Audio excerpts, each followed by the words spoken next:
Olá pessoal, tudo bem? Sejam bem-vindos à aula de Ciências Humanas e hoje nós vamos ver na nossa aula o período de redemocratização, o período em que o Brasil estava deixando de ser uma ditadura, um período marcado pelos governos militares e voltava a ser uma democracia, voltava a ser governado por civis, voltava a ter os seus direitos fundamentais estabelecidos, as suas liberdades democráticas. Vamos lá para a nossa aula?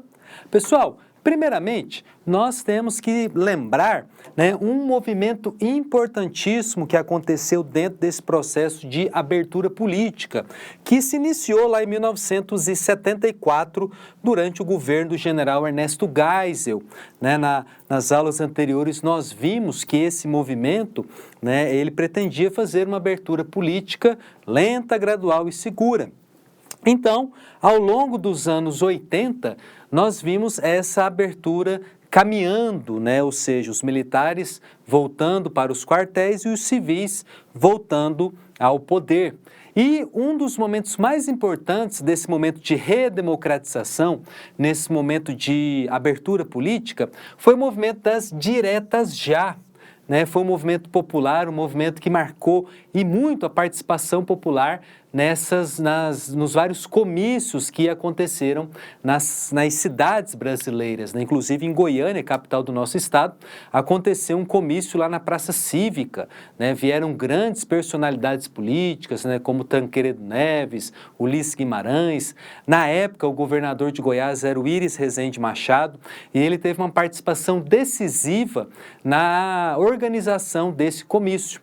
E o que esse movimento das diretas dizia? Como o próprio nome já fala, diretas quer dizer, o movimento defendia as eleições diretas para presidente da República.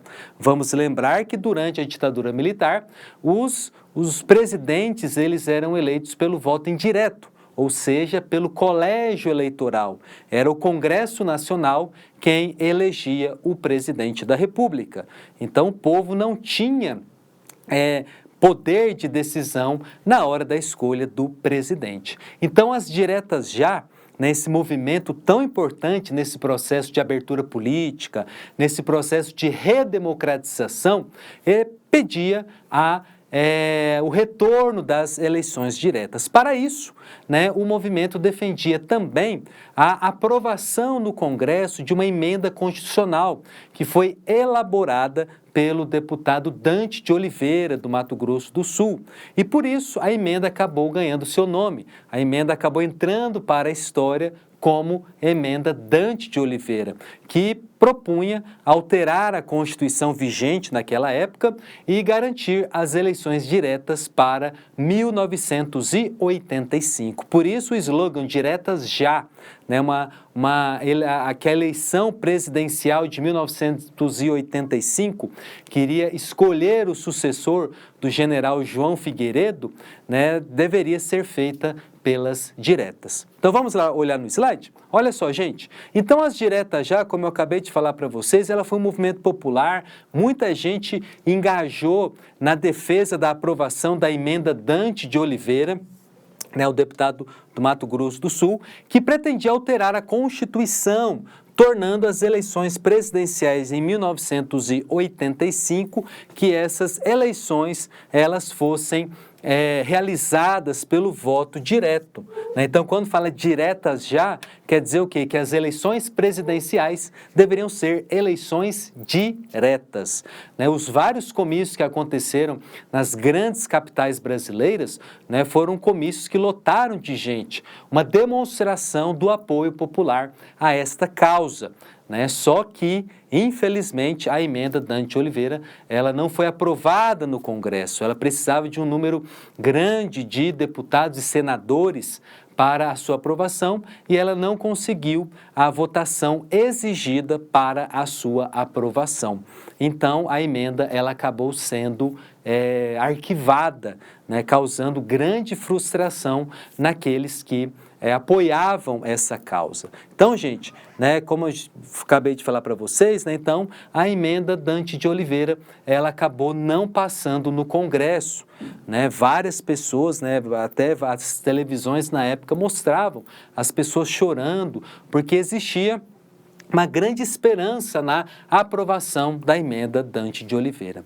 Então, como a emenda Dante de Oliveira não passou, como a emenda Dante de Oliveira não foi aprovada pelo Congresso Nacional, o jeito era fazer a sucessão do general João Batista Figueiredo, o último presidente da ditadura, como as regras do período da ditadura, que era pelo colégio eleitoral. Então, vamos ter 2 candidatos. Nós vamos ter o Paulo Maluf, que era ex-governador de São Paulo, ex-prefeito da capital paulista também, que era o candidato da situação, que era o candidato apoiado pela ditadura. E Tancredo Neves, que era governador de Minas Gerais, senador, deputado, que vai ser o candidato da oposição. Tancredo Neves, ele vai conseguir fazer uma aliança política imensa, né? Vai construir pontes, principalmente entre políticos que eram aliados à ditadura, que estavam mudando de lado para a parte da oposição, que estava ganhando espaço ainda mais na política brasileira. Então, Tancredo Neves, ele conseguiu fazer um arco imenso de alianças políticas, e ele conseguiu ganhar com folga do Paulo Maluf no colégio eleitoral, né, no Congresso Nacional. Então, no dia 15 de janeiro de 1985, o Tancredo Neves foi eleito pelo colégio eleitoral o novo presidente da República. Para vocês terem uma ideia, era a última vez que um civil havia ocupado a presidência da República foi lá em 1964, né, quando João Goulart, né, que foi deposto pelo golpe civil-militar. Tá certo? Então, a eleição do Tancredo Neves, mesmo que fosse de uma forma indireta, ela teve um simbolismo muito grande, porque ela acabou com o período ditatorial. Ela acabou com os 21 anos de governos militares no Brasil. E ele se tornou o primeiro civil eleito presidente. Só que um dia antes da posse dele, né, a posse do Tancredo estava marcada para o dia 15 de março de 1985. No dia anterior, Tancredo Neves foi internado às pressas para a realização de uma cirurgia, porém, o seu quadro clínico acabou piorando e no dia 21 de abril de 1985, ele veio a falecer. Então, ele é considerado um presidente eleito, né? Ele não tomou posse como presidente.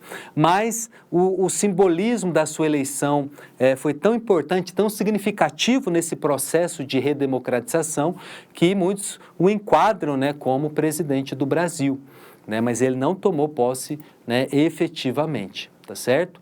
Então, a eleição de Tancredo Neves, ela finalizou esse período ditatorial, retornando o poder para as mãos dos civis. Como Tancredo não tomou posse, né, por conta da sua morte, o seu vice, José Sarney, foi eleito presidente e governou o Brasil até março de 1990, quando tomou posse Fernando Collor de Mello, esse sim, civil eleito democraticamente, tá certo? Então não confunda, Tancredo Neves foi eleito presidente do Brasil, né, mas pelo voto indireto, né, foi o primeiro civil a ser eleito desde o golpe de 64, mas o primeiro civil eleito pelo voto direto desde 1964 foi Fernando Collor de Mello. Tá certo? Outro passo interessante na redemocratização foi a promulgação da Constituição de 1988. Né? Inclusive, na imagem que vocês estão vendo à direita, a imagem acima, nós vemos o presidente da Assembleia Constituinte, Ulisses Guimarães, erguendo um exemplar dessa Constituição de 1988, que é a atual Constituição, que é a Constituição em vigor no Brasil. Nessa Constituição estão garantidos os nossos direitos, nossos deveres, as liberdades democráticas, a eleição presidencial direta, né, ela está fixada nessa Constituição.